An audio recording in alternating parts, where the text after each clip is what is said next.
are and what you do? Well, if you don't know me, you don't follow me, you don't do the social media thing, you can find me online. I'm on multiple platforms: Facebook, Twitter, I guess it's X now, Instagram, Threads. I stream on Twitch. Uh, I am a creative. I draw. I make things. I like comic books, so I draw comic book stuff. Yeah. Do you have a favorite kind of medium to? Favorite kind? Yeah. Well, what I've become most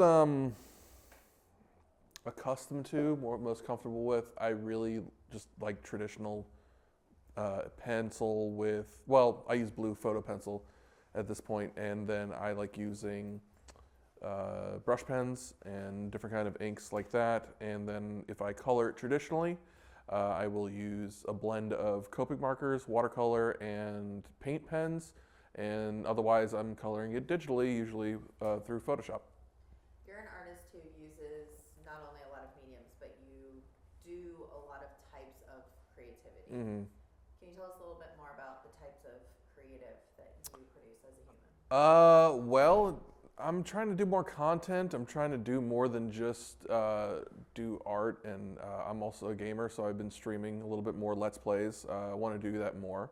I had done podcasting in the past on my own. I had my own podcast that I hosted and wrote and directed and produced and everything that goes along with it for about a little over 3 years, called The Empire Geeks Back, where we just talked like nerddom and fandom and all different kind of things that went on with it. Dabbled in voice acting for a little bit. I would like to get more back into that because that was a lot of fun. I want to do more. I want to start doing more with YouTube and just branching out, different creative outlets and everything like that. Why do you think you, as a human, like to create things, whether it's digital or it's paper or it's art? It's tough to say. I don't know why. It's just kind of a calling, I guess. It's I've always just enjoyed making things, even as a kid. Whether it's just the drawing, doing craft type stuff. I loved building with Legos and creating different things like that. I was big into origami as a kid for some reason. Like, I really love paper folding.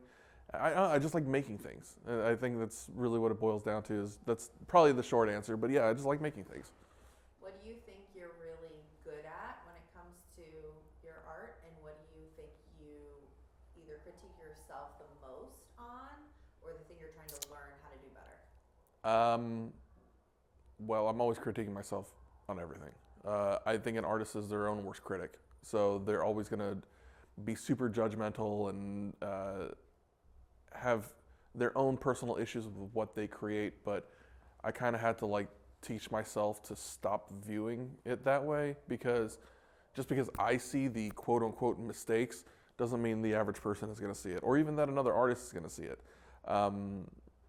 So I've shifted it to use it more of a tool to focus on, okay, I did it this way this time, let me tweak it for the next time so I don't hopefully repeat the same, what I consider, mistake.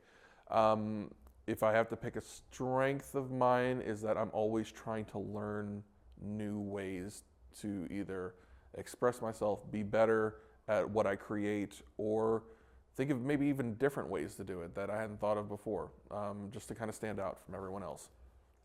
Do you have any special pieces that stand out in your mind on whether you created them for a cover or you created them for a client of yours?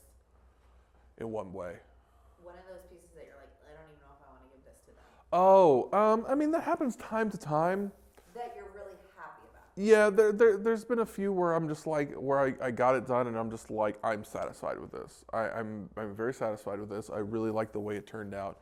One I actually have on display is this Spawn one I did for Todd McFarlane's online event of Spawnuary, where he asked for different things to be submitted and collaborated on and everything like that too. And this is one of those where I really had a specific vision for it, and I wanted it to, create this idea of, the glow of energy coming off his hand is illuminating things that might be going after him in the dark. And I was really pleased with how it turned out.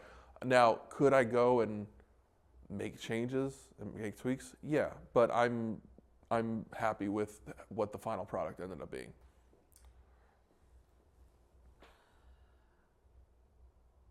I feel like some people will say that there is a superhero hero fatigue, right? There's just every movie that comes out, if it's not Marvel or DC, it doesn't do as well. Mm-hmm. But I think one of the things that Marvel and other comic creators do really well is tell a story and help you see the flaws in others and still see that they can be successful in whatever right they have.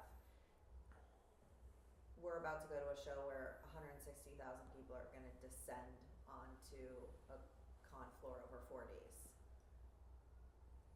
Describe in your past and through your art what comics mean to the people who love them and why are they so in love with them?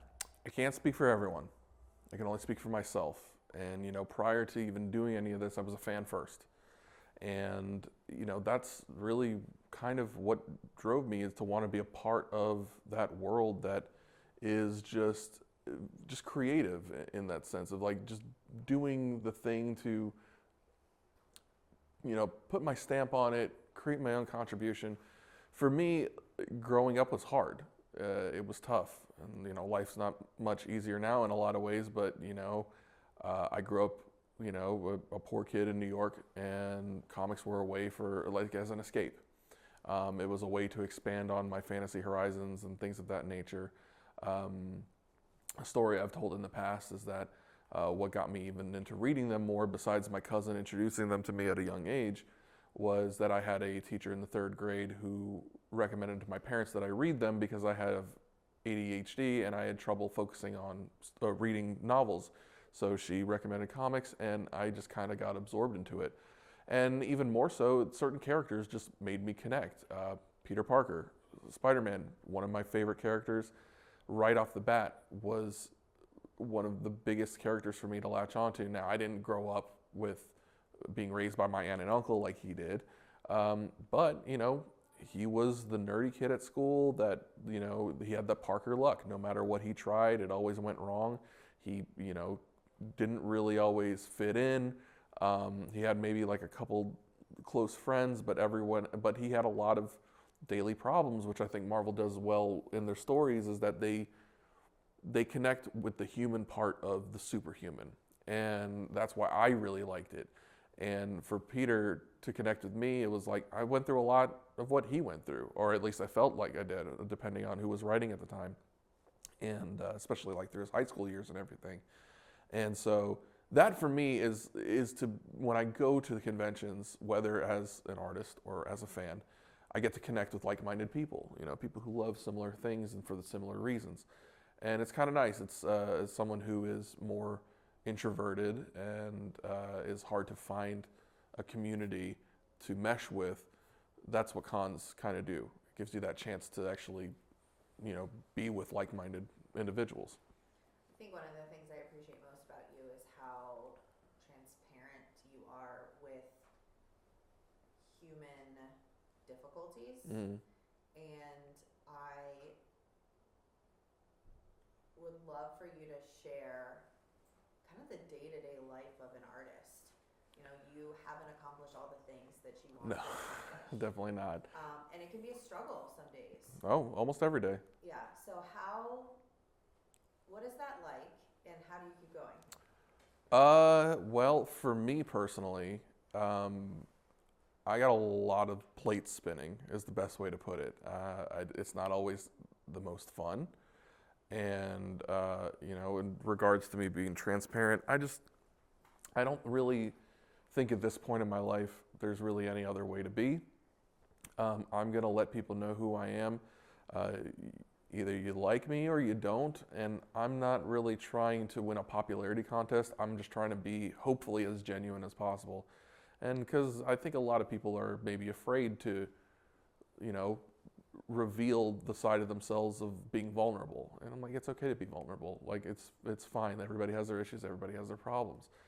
And as far as day-to-day goes, I work a full-time day job that I go to. As soon as I am done with that, I come home, take care of whatever errands I need to do, and I jump right back into it. Cook myself a little bit of dinner, but then I'm working for the next several hours, and I'm working on whether it's a client commission, it's a contracted deadline, I'm posting on social media to get more of a presence. I'm setting up maybe a live stream where I'm drawing. I have several online stores that I also sell personal collectibles on, doing side hustles, trying to make ends meet. It's not the easiest. The term starving artist is a very real thing. Unfortunately, however, I do know that there are those that are lucky enough to find success and are able to build a life off of it. And honestly, through the years, I've had different people who have been there to give me the motivation and the encouragement to keep going. And so it helps. It also helps, a lot of times when, when I'm wondering, shit, do I even want to continue doing this, that I'll end up getting that random message for somebody telling me, oh my God, I love your art. It's hanging on my wall. And it's like that little nudge is enough to keep pushing me forward. And, I may never end up being a legend like Jack Kirby or Neil Adams or anyone else like that who has contributed so much to the world, but to like comics and literature and art in general. But I want to try. I want to hopefully get known to the point where, like, yeah, I know Rob, I know his work, and it's something that I love, and it's in my collection, and that's the thing. I think I want to just be a part of something that creates joy, in some sense or another, and that's really kind of my focus and my drive. And hopefully, if comics are forever, great, and if they're not, and they can lead to something else creative, also great.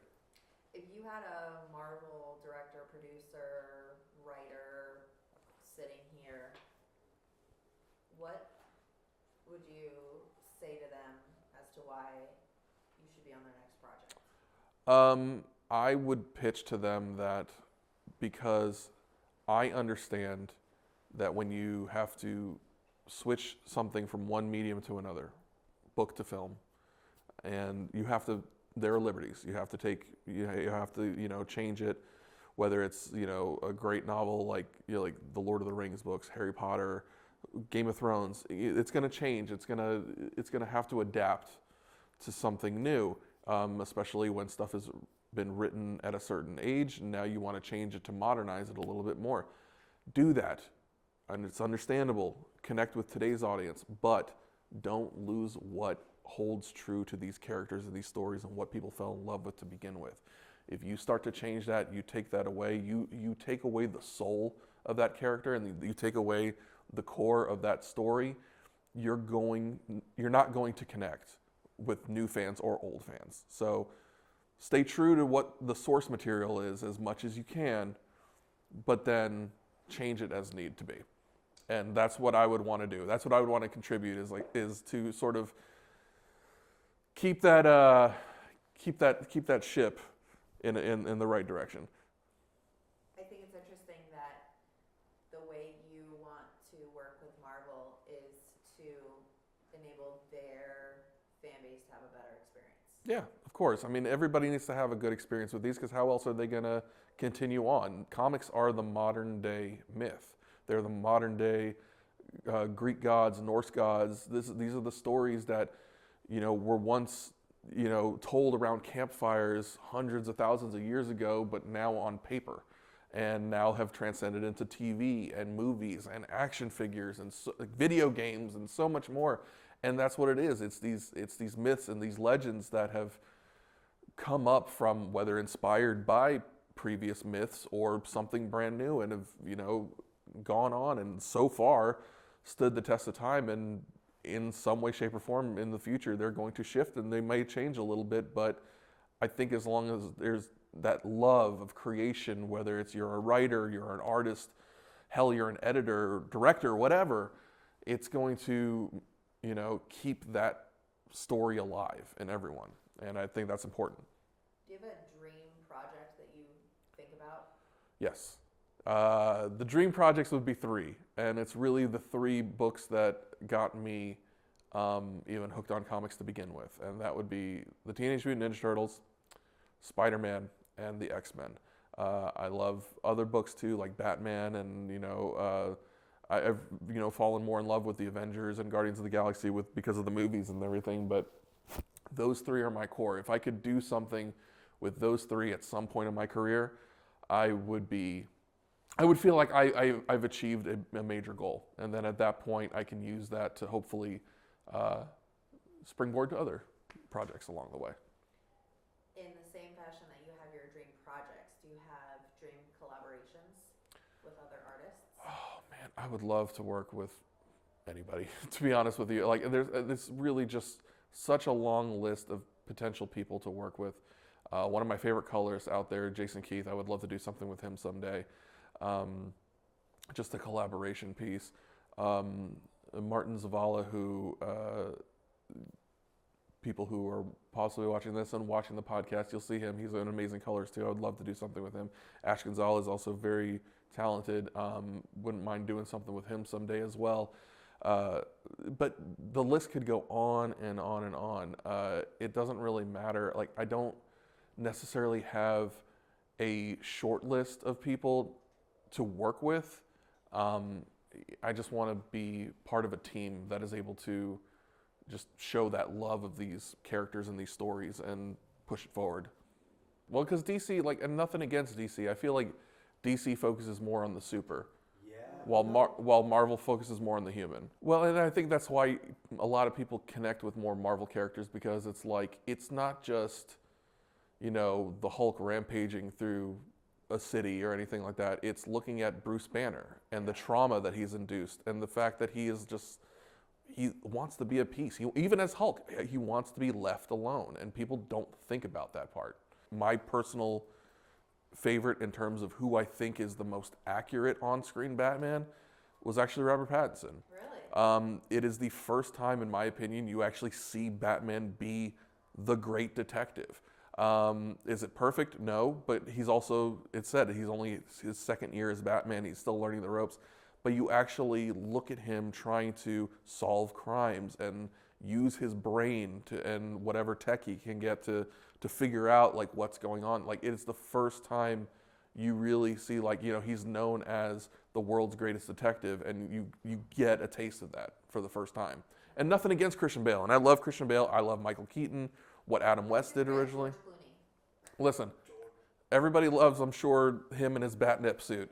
Alicia Silverstone? Okay, we're not going to talk about her though. Her we're not going to talk about, because that was not a good Batgirl. However, that being Batgirl, Catgirl? no, she's Batgirl, but it was just but regardless, but that's the whole thing. I think that's what it boils down to, even with art. You've got different Batman movies who are played by different actors, so everybody can pick their favorite. Just like when you go to your local comic store, you go to a Comic-Con, there are artists who have a vast array of different styles. Some, like myself, who are more traditional based, others who do more lifelike portrait style work, some who do maybe more anime influenced work and everything. It's a little bit for everybody, and I think it's kind of great that you have such a variety out there to be able to connect with, and so there really is something for everyone.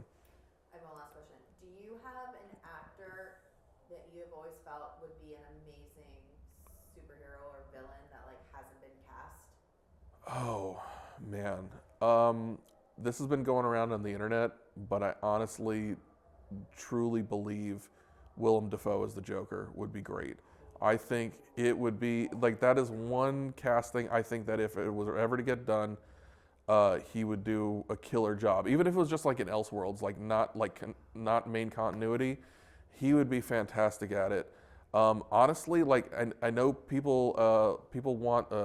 I think it's Alan Richardson, who is in the Reacher shows. They want to push him as Batman, which I think is fine. But honestly, when it comes to the look of the character, I go John Hamm. I think John Hamm would be a great Batman. I also think that, and I can't think of his damn name, Jensen Ackles, who was in Supernatural and also in The Boys. I think he would be a great Batman as well. I feel like they both would be good Supermans. Could be. They're like pretty. They're pretty. Well, if you're going to talk pretty, Matthew Bomer, I think, can pull off pretty much any pretty boy superhero role. I think he'd be great. But no, I think for me, it's less about who is playing the character and more I want to see characters that haven't been done. That's what I want to see. Like, great, you've done the Joker in 80 different ways. You've done Venom in a bunch of different ways at this point. I want to see Clayface. I want to see Tombstone. I want to see Apocalypse done correctly. No disrespect to Oscar Isaac, but that was something. And I want to see something that doesn't look like a Power Ranger villain on screen. There's plenty of room to grow. There's plenty of ways to make things right. And I think like one of the things I'm looking for is the new Deadpool, which I think is going to course correct a lot of things. And when it comes to movies, you're going to get ones that are going to be great and ones that are not so great. And that's just kind of how it is. But I think you still got to show love for it, because when we stop watching them, that's when they'll stop making them. You're awesome. Thanks. Anything else? How do you know so much? How do I know so much? It's not that I know. I'm just. Do you make it all up then? Most of the stuff is off the cuff. So, but I'm just speaking from the heart. We have a wealth of knowledge about this world. Well, I've been a nerd for a long time. I haven't done my homework. Well, you've done more than Sarah. Sarah didn't know who Stanley was. And that really broke my heart. Like, that genuinely broke my heart.